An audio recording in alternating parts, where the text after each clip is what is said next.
What is going on, guys? I got a few things that I have left to do today until the car is ready to be started back up. Last night my Lund N-Gage came in the mail. Lund sent me the bass tune via email, so all I've got to do is upload the tune to this and upload it to my car via this COM port right here. But before I do that, I need to install these spark plugs as well as these new injectors. I actually thought that I was going to be able to use the factory Roush injectors that came with this car, but unfortunately they told me that those are not going to be sufficient for the power levels that I'm going to be having this car at. So I ordered some Injector Dynamics 1050X injectors. These are definitely going to do the job. Since it is hot as hell here, I'm going to go ahead and open up this tent.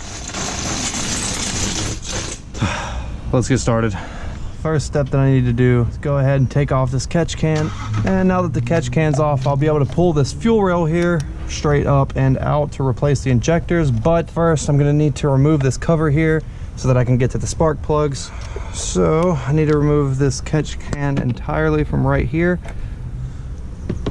So let me move that up out of the way and move these coolant lines out of the way as well as removing this oil cap. And now this cover will be able to come off to expose the coil packs here. So I can set this cover out of the way. Make sure that you go ahead and put your oil cap back on. You don't want that exposed to any dirt or anything while you're doing this. Doing spark plugs in these cars is relatively simple. First thing you need to do is go ahead and remove all coil pack harnesses here. So the next step is going to be to get an 8mm and loosen up these coil pack bolts. Once you have the coil packs loosened up, you can go ahead and remove the actual coil pack by just pulling it straight out like so. Then you'll notice way down in there you can actually see the spark plug down at the very bottom. So what you're going to need to do is get you an extension with a spark plug socket, reach all the way down in there, and then loosen up the spark plug. Once you get that loosened up, you can go ahead and pull it out. So the next thing that I'm going to do is get a spark plug gapper tool like this and go ahead and slide it into the gap opening. And my plugs are going to be gapped to 2800ths, so I'm just going to go ahead and work it around like this until I get to 2800ths, which is my desired gap. And now we're good to install the new plug. So installation of the new spark plugs is going to be the exact same as removal. Be very careful, by the way, do not cross thread these spark plugs. You will end up in a very bad situation, trust me. So once you have it in there, go ahead and just snug it up and pull your spark plug socket back out. Now you're good to go ahead and reinstall this coil pack. Again, same thing, just slip it down in there, make sure that the bottom of the coil pack slips over the spark plug. Go ahead and reconnect your coil pack harness, slide that red tab down, then go ahead and reinstall the bolt that holds the coil pack in place. So now I'm going to go ahead and finish up the remaining 3 on this side of the engine, and I will talk to you guys as soon as I'm finished. So I just got the spark plugs on this side finished up. I'm going to go ahead and move on to the actual injectors now. I've got to get a bunch of stuff on this side out of the way, so I'm going to go ahead and get started doing that. Let me go ahead and take these connectors off of the throttle body here. Now that that is out of the way, I can go ahead and loosen up this hose clamp holding on the intake up here. And same thing down here on this one. Then once those are both loose, I can go ahead and slide off the rubber off of the actual intake box. So for this, to get to the actual fuel rails on this car, since it is supercharged, I'm going to have to remove this here supercharger elbow. So that's going to be the next step of this for me. Also going to go ahead and just remove this throttle body here to get it out of the way. Okay, I got the last bolt that holds on the actual throttle body off, so now I can set this out of the way. So next thing that I need to do is remove these actual elbow bolts so I can get this out of the way. So now I can set the supercharger elbow out of the way as well. So the next thing that you need to do is grab you a really dirty towel, because this is about to get pretty messy. Slip this towel underneath the fuel line here, then remove this little blue clip. Okay, that actually wasn't too bad, just a little bit came out. So I just need to remove these connectors on this side now. Now you'll notice that this fuel rail is being held on by 1 and 2 10mm bolts. So just go ahead and remove those, set them out of the way, and then the fuel rail is going to be ready to come up. Now all you need to do is just rock this fuel rail back and forth while pulling upwards, and the injectors will eventually pop out. So now set your fuel rail out of the way and go ahead, and if any of the injectors stayed stuck in the actual block, just take those out Doing this is going to get fuel everywhere, so just go ahead and accept it.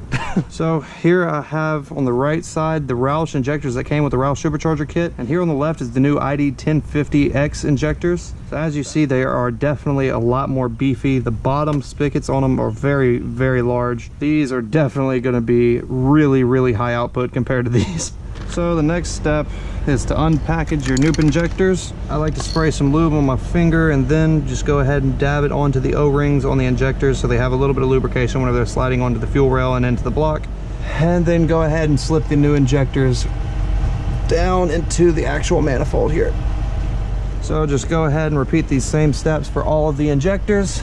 Lube them up and slip them down into the manifold here.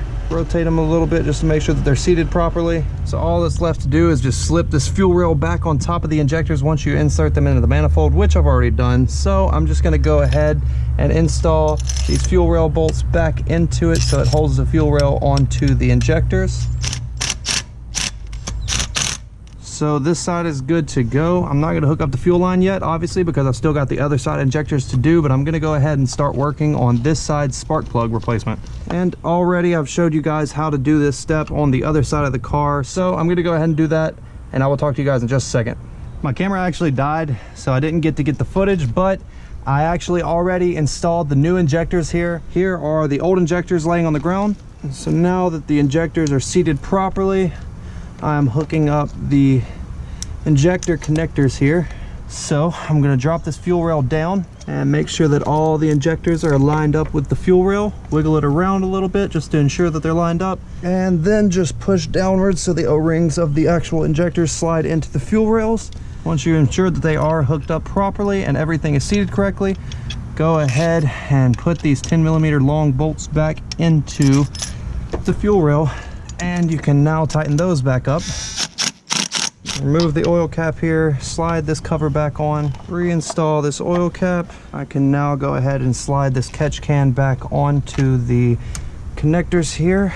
So now that the passenger side is finished up, we are good to begin again on the driver's side and finish up everything over here. So since I got both fuel rails hooked up and everything, I am good to go ahead and slide this fuel line back onto there and clamp it down. So the fuel line is hooked up, injectors are connected. Next, I need to get these harnesses out of the way so I can begin on installing the supercharger elbow right here back in place. So I'm going to get the supercharger elbow here and begin just installing back all 4 of the bolts that go around it that hold it on to the supercharger. I've got the elbow installed now. Next step is to reinstall the throttle body here. Again, there are 4 bolts on all 4 corners holding this on once again. So now that I've got the throttle body reinstalled, next thing that I need to do is just reconnect all the connectors onto the throttle body. The next thing that I have to do now is just reinstall this intake boot here, and we will be good to actually start the car after I upload the tune, of course. Okay, so I'm getting the intake boot hose clamps tightened up now, and we are almost ready to shut the hood on this thing. This has been an ongoing process now for about 6, 7, 8 hours maybe, so I'm excited to get done. So we got everything hooked back up now. Everything is bolted up and ready to go. I've got here in this box my Lund N-gauge here, so I can go ahead and get started on uploading the bass tune to this and then uploading it to the car so that I can get my first start up with the new setup. So I'm going to run inside real quick, get the bass tune uploaded to this, and we will be ready to start this car up. So I will talk to you guys then. I have the N-gauge here. I got the tune flashed onto it. Now I'm just going to slide it onto the windshield mount so I can actually mount it to my windshield. All right, so we are finally ready to map this tune to this car. Okay, so the next thing that I need to do is take this OBD2 connector and hook it up to mine down here at the bottom. Okay, it is hooked up, so now you can see that the Lund N-gauge is coming on. So I have 3 options here. I have gauges, tuning, and diagnostics. So for right now, I'm just going to go to tuning, and I'm going to go to load tune. I'm going to go ahead and hit check. It is now loading the tune onto the car. It says that it's going to take approximately 8 minutes. So I'm going to wait a second while it does that. The N-gauge says that the tune was installed successfully, so turn the key off for 10 seconds. And then it says I'm free to start the car after 10 seconds. It's going to take a second to start because the injectors are going to probably have to get pumped up and primed again. So here we go.